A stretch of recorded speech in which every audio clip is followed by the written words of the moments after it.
We're here at the curtain raiser event of GFF 2024 in Mumbai, and the event is also expected to kickstart by the end of August. Joining us for a conversation on the sidelines is Mr. Vishwas Patel, who is the chairman of Payments Council of India. Sir, thanks so much for taking out the time and talking to us.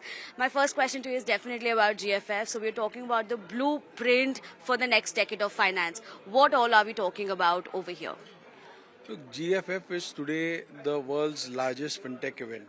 You have cross sections of almost every fintech community of the world now attending the event. Last year we had around 60,000 plus people visiting. This time more than 80,000 plus people are going to visit this one. We have a big exhibition area. You can expect a lot of innovation, world-class, next-gen tech in as far as the finance is concerned and payments is going to be launched there. We have regulators from around the world coming in. We have the support from RBI, the Finance Ministry, Ministry of External Affairs. All in all, expect that anything related to fintech, if you are not here, you're going to miss out a lot. So do come on the Global Fintech Festival. Definitely, sir. Sir, since Payments Council of India is in constant conversation with a lot of fintechs as well as the regulator, I want to get your understanding on that. What can be done to make things friendlier between fintechs and regulator? Because there's a sense that there's still some discomfort over there. So, we as fintechs, right, we are the flag bearer for all fintechs in the country. Like if you see every payment aggregator, more than 200 plus now members now at Payment Council of India. So there's a continuous conversation because the whole thing is evolving so fast, right? So while we at Fintechs are looking at scale, we are looking at convenience and we are looking at comfort and easy for transactions. Regulator is more worried about security and safety of consumers and other things, even though we are also worried. So how do we marry the two? How do we find the mid-level equilibrium to make both things happen?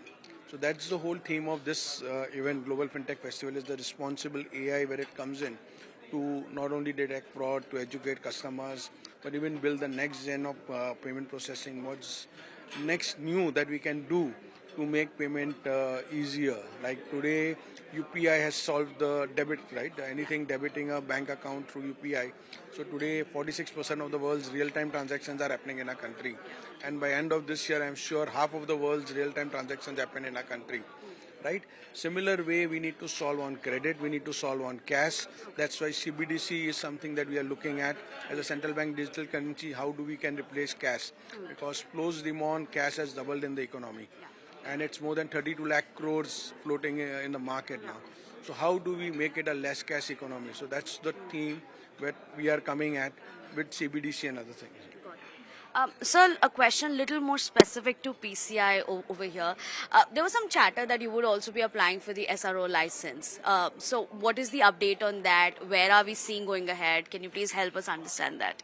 Yes, since PCI is the flag bearer or is the torch bearer for all the fintechs, we have applied for SRO under the guidance of RBI and the way and the format that they wanted it. So the SRO application as far as the payment aggregators is concerned, all the regulated payment aggregators, we have already made the application.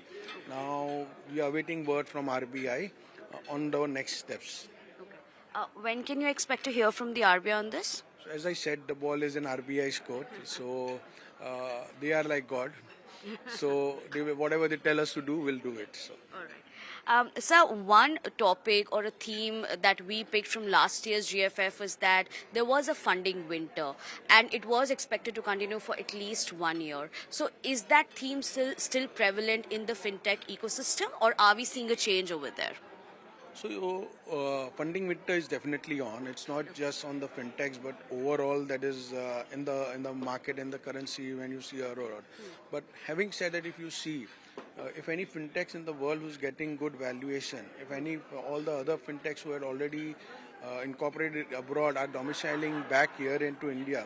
So that gives a theme about the how strong our economy, how strong our country is, be it the valuations that a private equity or the venture funds are giving to Indian fintech startups, or even the stock markets who are rewarding in much better multiples than what the stock markets abroad are doing it.